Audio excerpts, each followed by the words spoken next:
Happy New Year and welcome to the Mental Wellness Channel with Higgs. I'm Wahiga, aka Higgs. I am a recovering alcoholic, and welcome back to the Mental Wellness Channel.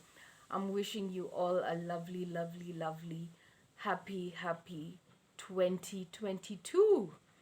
How was the holidays? Did we make it through sober? Please let me know in the comments how you guys are doing. How was it for you and your family? And how are you guys doing so far? 2022. Wow. Let's just breathe. I'm trying to acclimatize myself with the new year. It's been a very difficult time. I always go through these depressions at the beginning of the year. I feel lost and I don't really know what's going on in my life. I don't know what career path I'm going on. I don't know a lot of things. And so that brings me a lot of anxiety and fear because I don't know what my plans for 2020 are. I don't have them. I mean, I have my list of goals and things that I would want to do this year. I just don't know how I'm going to achieve them. And that gives me a lot of anxiety. And I'm telling you, social media sometimes can be the devil itself. Going online and seeing what everybody else is up to, and seeing that everybody else seems to have a plan except for me, it's a bit demoralizing at this point. But anyways, I want to talk about a few different things in this video. One of them is I want to talk to the families of people who are addicted to alcohol or people who are addicted to a substance. It could be drugs, it could be gambling, it could be something that is just taking your person away from you. The other day, I bumped into one of you guys at the grocery store, and we ended up having a conversation for an hour, a good hour. And this person told me about a member of the family who is really struggling with alcoholism. And they told me about how much their own personal life is literally crippled at this point because of all the behaviors of this person that is addicted in their family, and how they plan their lives around the behaviors of this person. And I understand that it is a very difficult position to be in as a parent, as a sister, a brother, a sibling, a cousin to someone who is an addict, especially if they're in active addiction. But what I kept hearing in this conversation was a lot of blame. And I'm just going to be brutally honest in this forum because that's what we do here. We're trying to get mentally well. I heard a lot of blame and control. Now, what tends to happen from caregivers, and I'm not bashing caregivers, I'm not doing any of that. I'm just saying these are things that I have noticed about caregivers when I have talked to them or when I have heard about their stories. There seems to be a running theme about control. If my person would only act like this, if my person would only stop using drugs and do ABCD, then my life would be fine. Unfortunately, you can't control the life of an addict. just like you can't control the life of anybody else around you. If we're quite honest, we can't control our own lives. That's why we have God, because we cannot control our own lives. Our lives are unmanageable. Hence, we surrender to God on a daily basis. That's why I surrender to God on a daily basis. That I have the disease of alcoholism, and without His help of sobriety, today I could not stay sober. Because we have established here on this channel that without God's help, I could not for a second on my own draw a sober breath. So if we've established that, what we should also establish is that a caregiver cannot grant sobriety to their addict. It just is not possible. And with sobriety comes control.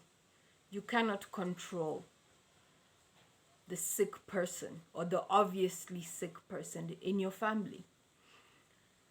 And the advice I would give a caretaker is, just because the behavior of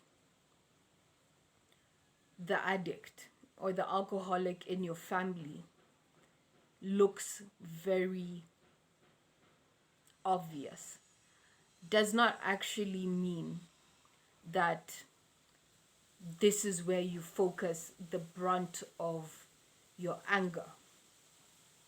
This is where you project all your anger, all your failures in life, all your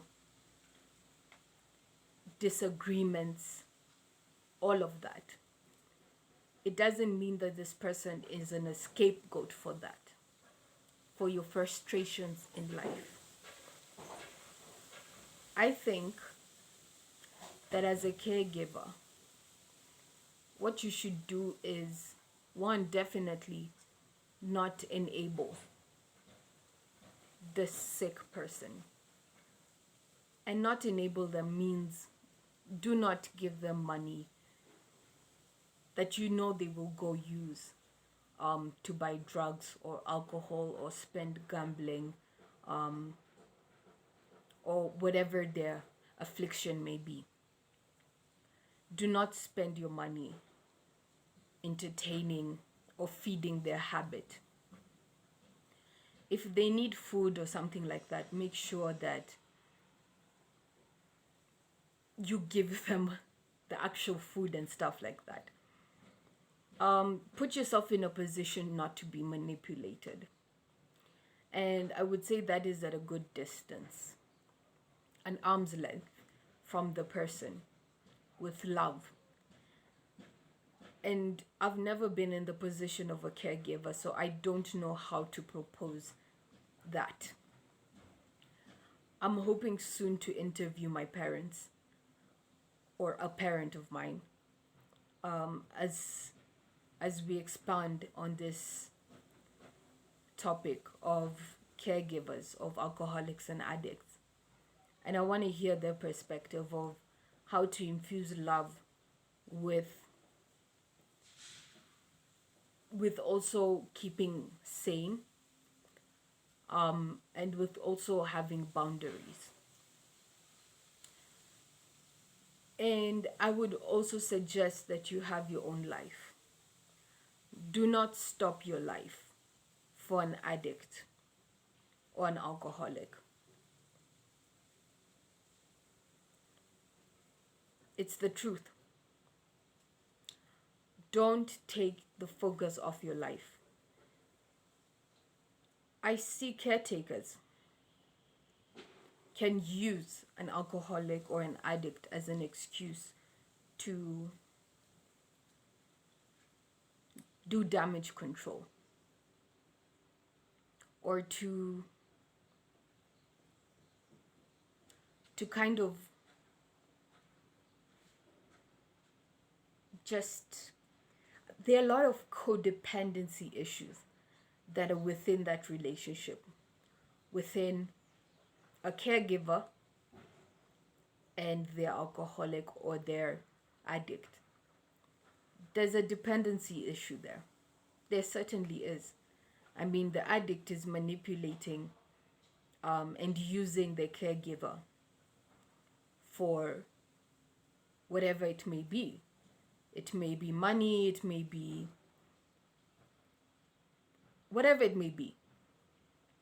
But I see that the addict also feels something in the caregiver. I don't know if it's a God complex or it fuels the controlling part of the caregiver.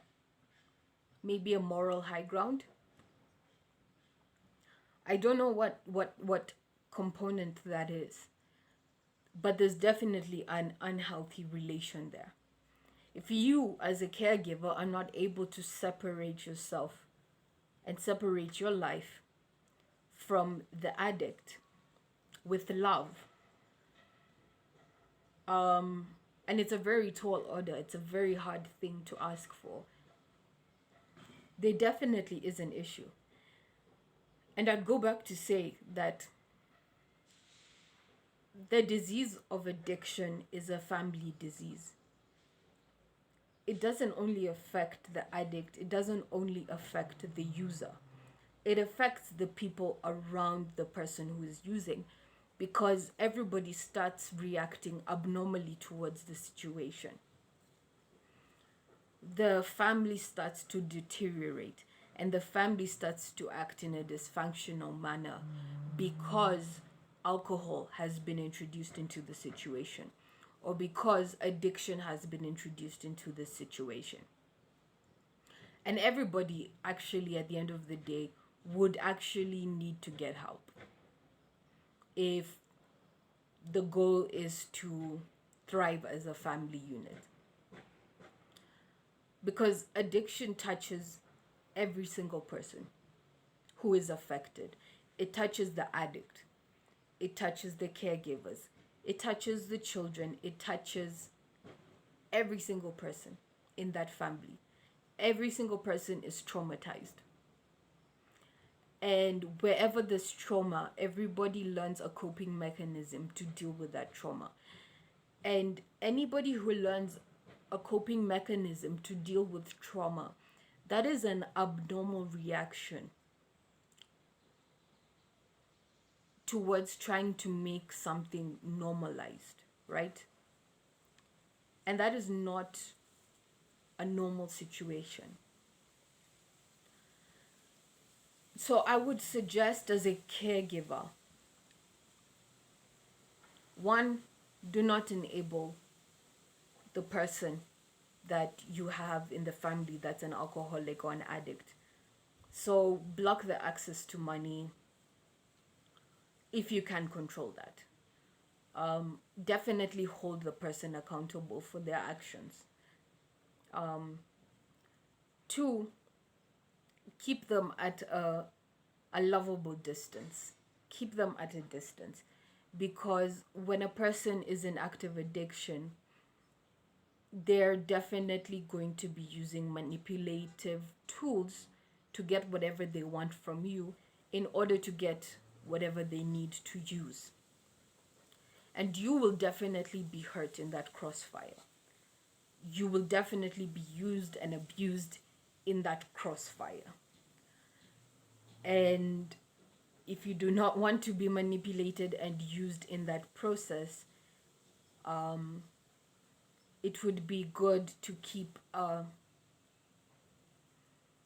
arm's length, from that person when they are actively using, and holding that person accountable for their behavior. And the third thing would also be to get help for yourself.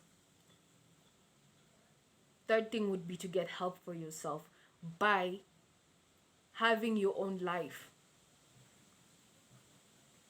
Do not make the addict your life. You will suffer.